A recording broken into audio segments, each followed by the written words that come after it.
भारत प्रत्यार्पण के बाद से 26/11 मुंबई आतंकी हमलों का आरोपी तहव्वुर राणा एनआईए की कस्टडी में है। उससे पूछताछ की जा रही है। इस बीच भारत के पूर्व गृह सचिव गोपाल कृष्ण पिल्लई ने कहा है कि तहव्वुर राणा से जुड़े सबूत जुटाए जा रहे हैं, उस पर दोष सिद्ध होना तय है। पिल्लई ने कहा है कि Tahawwur Rana David Coleman Headley का करीबी था, वही हेडली जिसने मुंबई हमलों की पूरी प्लानिंग की थी और इस काम में हेडली की मदद तहव्वुर राणा ने की थी और ऐसा मुमकिन है कि उसे फांसी की सज़ा मिले, लेकिन ऐसा ज़रूरी भी नहीं। तो मुंबई आतंकी हमले के आरोपी तहव्वुर राणा को कितनी सज़ा हो सकती है और क्या उसे फांसी की सज़ा होना तय है या इसमें भी कोई झोल है, हम इसी पर बात करेंगे। नमस्ते, मेरा नाम है आयुष और आप देख रहे हैं एबीपी लाइव। पूर्व गृह सचिव गोपाल कृष्ण पिल्लई ने मीडिया को बताया कि हेडली को तहव्वुर राणा ने कवर मुहैया कराया था ताकि वो भारत में आकर हमलों की प्लानिंग कर सके।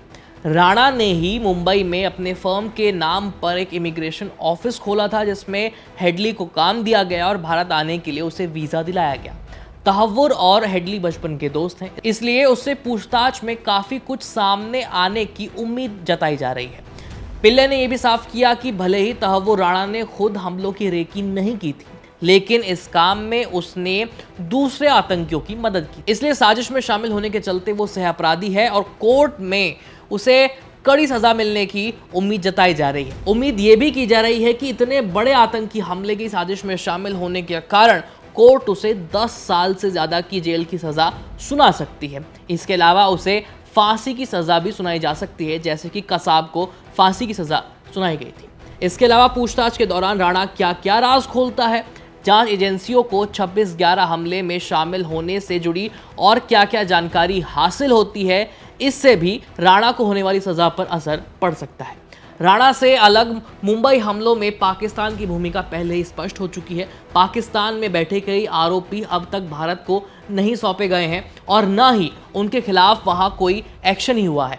तहव्वुर राणा के मामले में एक दूसरे पूर्व गृह सचिव और पूर्व केंद्रीय मंत्री आर.के. सिंह का कहना है कि तहव्वुर राणा का भारत को प्रत्यार्पण होना एक बहुत बड़ी कूटनीतिक सफलता है।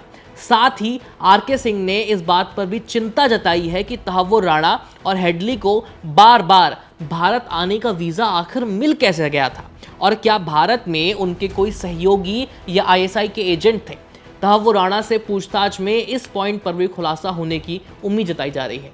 26/11 मुंबई आतंकी हमले में शामिल तहव्वुर राणा को उसके किए की सज़ा मिलना देश की सुरक्षा और न्याय व्यवस्था के लिए एक अहम पल होगा। अहम इसलिए क्योंकि इतने बड़े अपराध में शामिल एक विदेशी नागरिक को सज़ा दिलवाकर आतंकी हमले के पीड़ितों को न्याय मिल सकेगा। आने वाले समय में ये केस न केवल भारत की कानूनी दृढ़ता का प्रतीक बनेगा, बल्कि अंतर्राष्ट्रीय आतंक के खिलाफ हमारी लड़ाई को भी मजबूती देगा।